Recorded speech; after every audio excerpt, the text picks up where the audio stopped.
preaching to you today. Woohoo. Bit about me. I was born and raised here in Australia all my life, but my mum's from America. So something we do as a family every year is we celebrate Thanksgiving.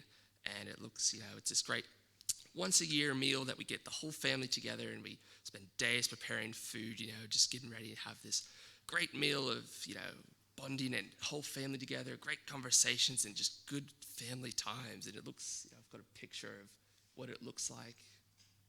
You can use your imaginations too, I bet. Here's the next one. And the next one.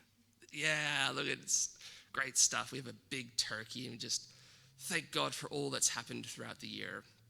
Amazing stuff. But, families aren't so perfect always, Get a bunch of people in the room together and eventually someone's fighting about something with someone else, right? And in all the preparations for the food, it's easy to get overlooked and, something gets undercooked, the turkey gets burnt, and by the end, it's all kind of chaotic like the next picture. This one's a bit more realistic to how Thanksgiving is. It's pretty chaotic and looks like there's nobody at the wheel. And when we look at this verse, this passage with Jesus, it can look kind of similar, right? Jesus is celebrating an annual holiday dinner. He's brought everybody closest to him together. And by the end, they're all fighting about who's the greatest. But there's a bit of a difference, right? Jesus and the disciples aren't celebrating Thanksgiving. They're celebrating the Passover. And Luke makes it very clear that they're celebrating Passover. Verse 1, he says, the Passover is approaching. Verse 7, the day of the Passover came. Verse 8, make preparations to eat the Passover. Verse 11, may I eat the Passover. They prepared the Passover again and again, right? And it's very clear that Luke is wanting us to know that they're celebrating Passover, right? But what is this Passover, I hear you asking? Cool. To understand what Passover is, right, we have to go back a bit. Back to Exodus, right? The second book of the Bible where the Israelites have been enslaved by the Egyptians and Moses is called by God to free them. And he uses 10 plagues over Egypt to convince Pharaoh to change his mind. And we come to Exodus 11, right? And the 10th plague is about to happen in verses 4 to 6, which I've got on the screen. Passover. One more, please. Yeah. God says, about midnight, I will go throughout Egypt. Every firstborn son in Egypt will die. From the firstborn son of Pharaoh to the firstborn son of the female slave, the firstborn son of all the cattle as well. It's pretty scary stuff. If my family was in Egypt at the time, it would be me, the firstborn son, who would die. Yeah, but God gives the Israelites, right, a way to spare their firstborn sons to not suffer this terrible plague with the rest of Egypt, with very specific instructions. If we go to the next slide, he says, each man is to take a lamb without blemish or fault. One for each for his family. The next slide, verse 7. They're to take some of the blood and to smear it on the sides and tops of their door frames. The blood is a sign on their houses that where they are, and when God sees the blood, he'll pass over them. So what saves the Israelites from this terrible plague and curse is the sacrifice of a lamb that was blameless and had done nothing wrong, nothing to deserve this death, right? But this sacrificing was part of God's plan to save and free the Israelites from death. And so once they were free, God gave Moses the 10 Commandments and establishes his first covenant, this first relationship with the Israelites, the people of God. And part of this is they still have to offer up sacrifices, more sacrifice. Someone else has to take the blame for their sins because an animal's death isn't enough to save somebody forever. And we can now see why it's so important that we know they're celebrating Passover. This is a major thing for the Israelites of remembering why they've been saved and that they were saved from enslavement. And so we, see hundreds of years later in 40 books of the Bible, back to Luke, we see that the Passover is still being celebrated with Jesus and his disciples. But if you noticed in the Bible reading, right, we don't start talking about Jesus and his disciples, what they're doing. It's a bit of a slow start to the meal. We're looking at a different group, what the Pharisees are up to. And we see that the Pharisees and the enemies of Jesus, they're plotting. They, In verse 2 it says, the chief priests and teachers of the law were looking for a way to get rid of Jesus. For they were scared of the people, because Jesus was able to outwit and outmaneuver every theological trap they had set. He was perfect, right? He couldn't be tricked by them. And he was super popular. And they were stumped. How do they deal with him in the way that people would approve? How do they, get Jesus to get taken away out of the scene without people starting a riot? Well, we look at verses 3 and 4, and you see the answer to all of their problems appears. Satan enters Judas, and he goes to the chief priest to talk about how he's going to betray Jesus. We see here that there's actually not just the Pharisees plotting against Jesus, but also Satan. There's supernatural forces coming together to plot the downfall of Jesus. It's, a bit dramatic. There's a bit of dramatic irony here. We know something that Jesus doesn't know here. Oh, there's all these guys after him. This massive plot. How's Jesus supposed to know this, right? There's more things going on here. Someone close to him is going to betray him. How does he know? And if he does know, is he going to do anything to stop them, right? Well, when we continue reading, we see that, yes, Jesus does have a plan here. In verse 8, he sends his disciples ahead to meet someone, to go into a secret room and plan it all ahead. It's all very secretive, right? And this secrecy kind of shows us that Jesus really wants to have this meal. He's maybe aware of some things going on, and so does everything he can to make sure he can have this Passover meal. He's, playing the same game as the Pharisees, making his own counter plot, but it kind of seems limited, right? The Pharisees and Satan are coming to kill Jesus, and his plan is to kind of let them so he can have a nice meal. It's a bit strange. But Jesus knows more than you might first think reading these verses here. It's not him who's being forced to play his enemy's game here. It's, based on what we know of Jesus, right? This Jesus guy. We know that he knows he has to die.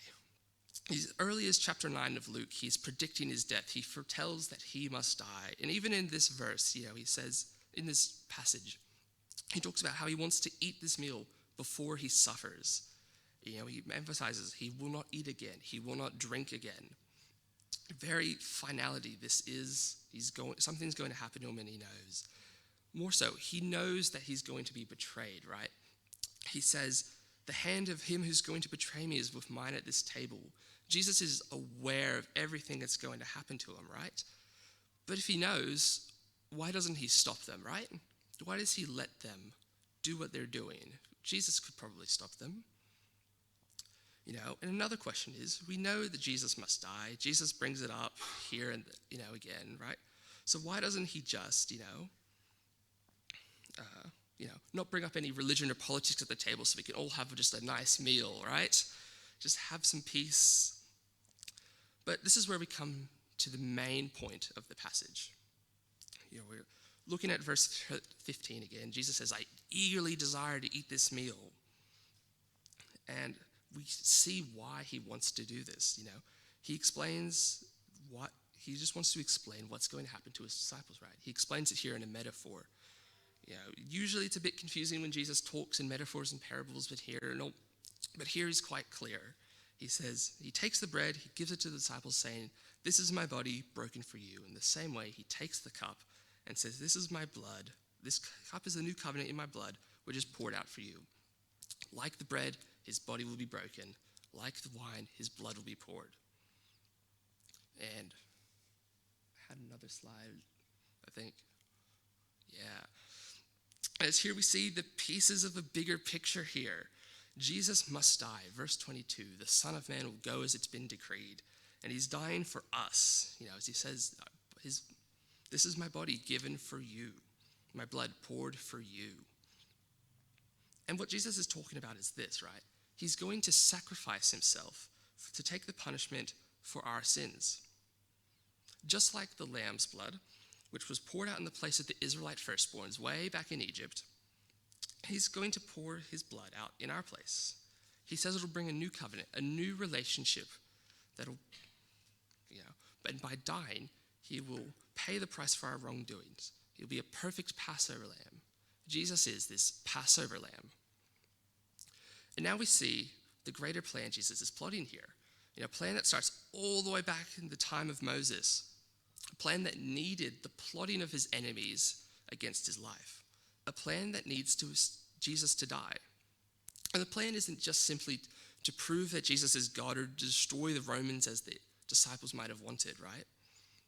If it was that simple, Jesus could have just performed a miracle, stopped his enemies, or just died and come back. But there's more to it than that. Jesus is dying to save us. His sacrifice, we can be spared of the judgment of sin and the punishment of death. And sure, it takes faith to believe and receive in this, but if Jesus is dying for us, pouring out his blood and breaking his body for us, what benefit is it to us if we don't understand why? Because what is our faith if we have to guess why we're saved? Can we be confident if we don't even know if we are saved? Well, of course not, right? And that's why Jesus is so eager to share this meal. It's because he wants to share why he's dying, his plan to take our place in dying so that we can be saved. It's this incredible, amazing thing, so much bigger than you would have guessed, right? And that's all the more reason why he wants to explain it to us, so that we can be aware of this plan he has and be certain of why we believe. So we know that by dying, Jesus takes the punishment for all our sins so we might have a relationship with God and know that we believe. And this explaining of our dying right here is crucial to our faith. It's easy to gloss over there, right? And the disciples certainly gloss over it too. When Jesus is talking about his plans and what he's going to do and how he's going to die, he mentions just right at the end, he'll also be betrayed.